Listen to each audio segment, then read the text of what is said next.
So ఇంత మహానగరం నిర్మితమైంది. ఈ నగరం యొక్క భవిష్యత్తును దృష్టిలో పెట్టుకొని పెట్టిందే ఫార్మాసిటీ. ఈ సిటీ మొత్తం గబ్బులు వేసిపోవాలి ఇక్కడ దాంతో. నువ్వు తీసుకుపోయాలి ఫ్యూచర్ సిటీ, తోక సిటీ ఏందన్నట్టు ఇది. అన్ని దిక్కుమాలిన పాలసీలు, రియల్ ఎస్టేట్ బ్రోకర్ దందా తప్పితే ఇంకోటి లేదు. అన్నీ అవి కనబడతాయి మనకు. మీరు పరిశీలనగా చూస్తే, పూర్తిగా చూస్తే అసలు చాలా గందరగోళం. గురుకుల పాఠశాల విద్యార్థులు చచ్చిపోతారండి. ఇప్పటికి 120 మంది విద్యార్థులు చచ్చిపోయారు.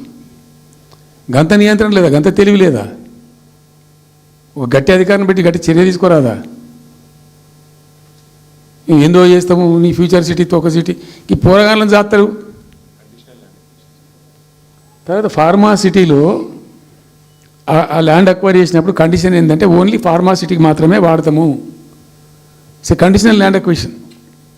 హైకోర్టులో కేసు ఉంది. హైకోర్టులో ఈ ప్రభుత్వం ఏం చెప్తుంది? లేదు ఫార్మా సిటీ ఉంటుంది. మళ్ళీ ఆడ 3,000 ఎకరాల్లో వాడేవాడు అంబాయినా సల్మాన్ ఖాన్ వంతారను బొంతారను పెడతారు. ఈ జూ పార్క్ కొంచెం ఆడబెడతారట. ఎందుకు? జూ పార్క్ అమ్ముకతోపడానిక? ఏం జరుగుతుంది ఈ రాష్ట్రంలో అసలు?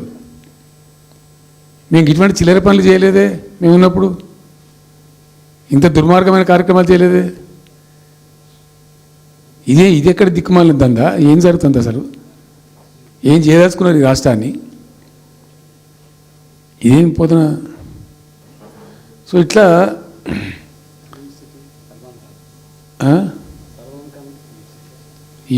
అది ఏందో.